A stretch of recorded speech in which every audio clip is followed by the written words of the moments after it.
Hello, Curious Sips. It is confirmed, y'all. The coronavirus has destroyed all marriages in Hollywood. Not sure if this is because the couples now have to actually spend some time together or not, but it sure has its toll on them. Seems like now it's time for Mary-Kate Olsen and Pierre Olivier Sarkozy to end their marriage after 5 years, and she wants an emergency court order to finish things ASAP. So what happened to them? And what is this rush about? Is he threatening her? Let's find out all of that in this video.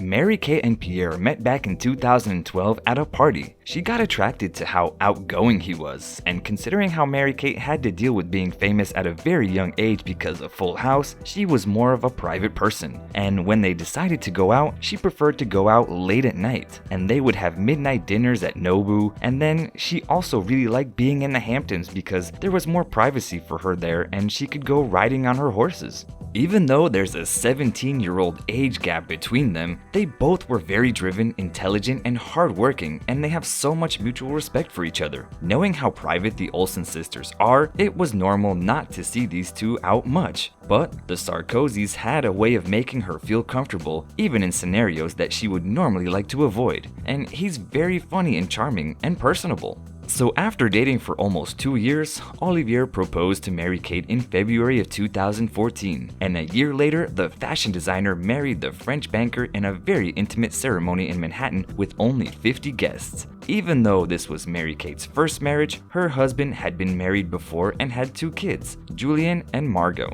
of course from his previous relationship. After their marriage, they were not seen out in public very much, but there were times that there were photos of them and it seemed like they were in love and their relationship was going strong despite their huge age gap until TMZ said otherwise. According to this news outlet, Mary-Kate's attorney got an email from her husband, Pierre Olivier Sarkozy's attorney this week, giving her a May 18th deadline to get her stuff out of their New York City apartment. She claims Pierre is trying to force her out because he terminated their lease without her knowledge. And even though she has been asking Sarkozy to give her some more time until May 30th, he hasn't responded, and the coronavirus is not helping the whole situation. In the document that was obtained by TMZ, it said that she can't meet the deadline because of the quarantine guidelines in the city. The only way she can protect her property is if she files a divorce petition. That would trigger an automatic court order preventing him from disposing of her property. Interestingly, apparently Mary-Kate had already signed a petition for divorce back on April 17th, but the New York courts were not accepting divorce filings due to the COVID-19 pandemic. Only emergency cases were accepted, so that is why right now she's requesting an emergency order to allow her to file the divorce. By including her divorce petition in the filing, she will request for their prenuptial agreement to be enforced. Now you guys might be thinking that when rich stars get married, they lose a lot of money, so what will happen to Mary-Kate? Well, I will explain that, but first, let's see how they became famous. The future careers of Mary-Kate and Ashley Olsen was decided by their parents when they brought the twins to the casting of the popular series Full House, and after that, they became America's favorite twins and appeared on many other shows. The number of their accomplishments continued to increase, which allowed them to accumulate the huge fortune of $137 million in 2004 when they were only 18 years old. And in that year, they managed to get the position of head of the company Dual Star Entertainment Group, a film and television production company. It helped them to get the stardom with different series and films apart from the mentioned Full House.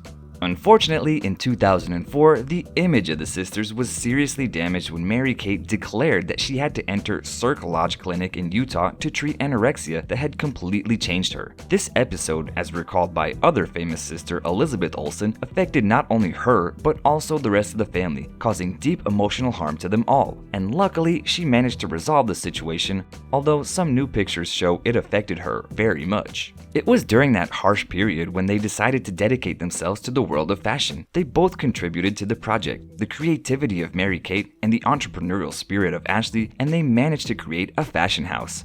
They transformed the design of simple items in an exceptional nice way, like the perfect white shirt for $300. This is how the quintessence of good taste was born, the row.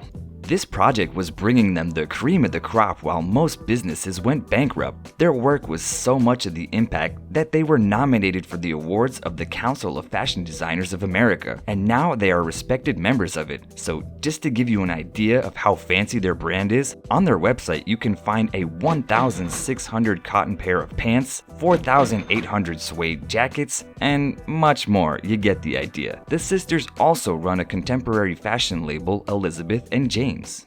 And according to CelebrityNetWorth.com, Mary-Kate's net worth is estimated at $500 million, but thanks to her ironclad prenup, her business interests and her fortunes are protected. Nothing more has been revealed about the whole situation, but I guess it's safe to say that their divorce process is going to be anything but private. So what do you guys think? Do you believe that Mary-Kate will be able to win in court? What do you think was the reason for their divorce? Tell me all of your assumptions in the comments section, and remember to like, share, and become part of our Curious Sips family by subscribing to our channel. And also, don't forget about our Instagram account. So see you guys next time.